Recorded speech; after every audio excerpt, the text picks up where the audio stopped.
season. We'll move on to Sunday, where there was a little bit of a shock at Jeonju World Cup Stadium. The game I was covering, this was seen Jeonbuk Hyundai Motors and Bucheon FC 1995. Yes, I'll keep saying the full names. And I tried so much to get the full name in. I don't know why. I just felt like I'll squeeze in the 1990. You get the Bucheon FC out and then you feel rude not to. I think we had a criticism like 8-9 years ago for not putting the 1995 in a preview article. I remember it. And do you want to know what the scariest thing about it is? What? You can be born in 1995 and be turning, 21 this year? 31. 31, sorry. Ignore what I just said. See, this is the kind of thing that you do when you try to calculate on the spot. This is why I don't do maths while I'm doing live commentary. 31, exactly. Even worse than that. 31 years old is insane to think 1995. I know. I mean, like, seriously, it's just... To me, 1995 feels like 5 years ago. Like, seriously, Yeah. I cannot... I think part of it is like this, I don't know, is it cognitive dissonance, this feeling? Like, you just cannot... So that's my biggest problem with saying 1995. It's like a reminder that even, whether it's 20, 30, 40, soon it'll be 40 years ago. It just feels insane to think that a club was... But on the other hand, being founded in 1995 makes them also feel like outrageously young as a club, but already over 30 years old. That's... Well, but yeah, what can you tell me the story of the 1995 thing? Because this was pre my time, and I was trotting out the story of Jeonju SK and Bucheon SK. Can we get a quick? Can you give us a history lesson on that, Bins, or am I putting you on the spot here? Well, no, they moved to Bucheon in 1995. Paul steps in with the offside flag whenever it goes wrong here, but Bucheon off to the bad start here. But they moved to Bucheon, the SK team. Went to Bucheon, and then SK went to Jeonju in 2003, and then the people of Bucheon made their own team after then Jeonju United formed, and then this Bucheon team technically went professional in I want to say 2013 was the date. So as a professional club, 2013, but they're born from the embers of the Bucheon team that existed previously. Right. Is that roundabout right, Paul? Am I making a bit of a hash of that? Seems like it, but I have to check, and I haven't got a computer on me at the moment, so I don't know. But that's all we can say is the joy of commentary on the spot. Yes. All we can say definitively is 21 years ago plus 10. Exactly. Yes. And Pulp, Common People, Disco 2000, Oasis, What's the Story, Morning Glory, and Bucheon SK. Oh dear, Bucheon I went to 1995.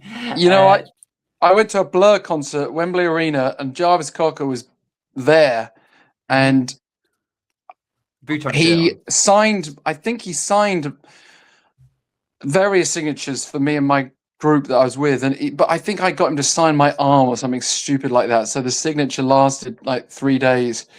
But I loved Pulp and Blur at the same time. They were great. We can do a separate podcast on that. That's a separate one. That's a separate one. Yeah. I'm honestly searching in my head now for the pun to bring that in. But we'll just bring Bucheon back here because it was their debut in the top flight. And what a debut they had. Jeonbuk lined up the same as they did for the Super Cup. They were so menacing in that Super Cup. They looked really strong, really solid considering the pre-season, but it didn't get off to the best of starts. It was a bit timid to begin with.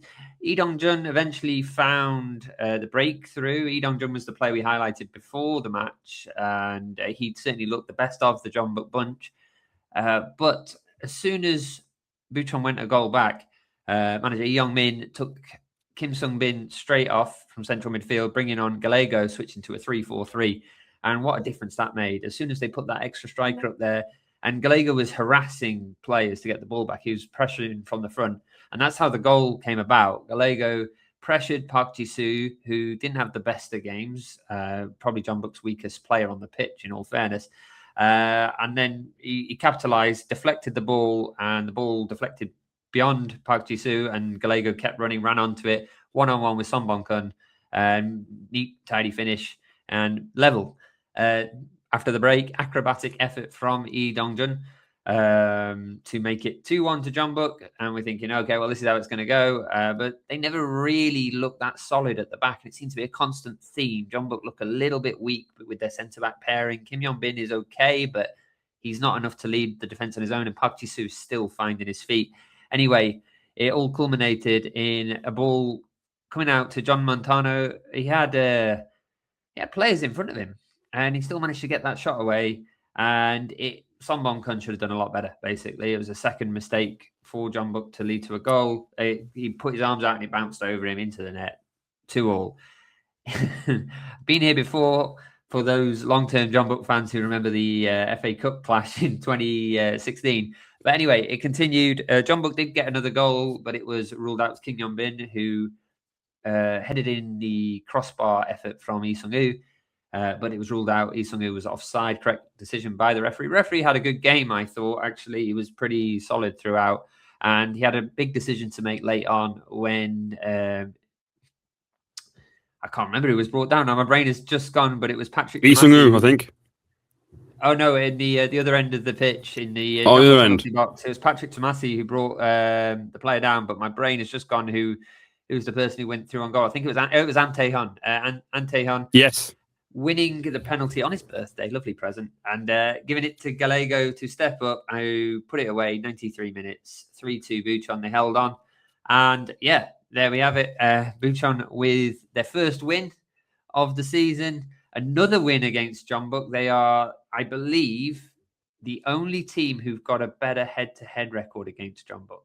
You can take any other team and Jeonbuk wins, but Bucheon now in the league has it, and also overall has it.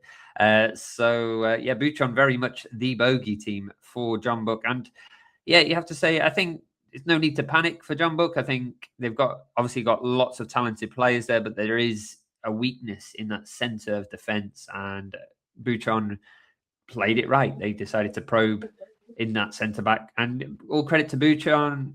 They fought back twice and came out on top in the end. So really good fighting spirit. Like I said, they were pressing from the front, trying to get the ball back, win it back, convert, turn it around quickly, get that counter. Fantastic work from the manager Lee Young-min and his team. So fully deserved result. Shocking for Jeonbuk. Shades of Anyang beating Ulsan last year, but there we have it.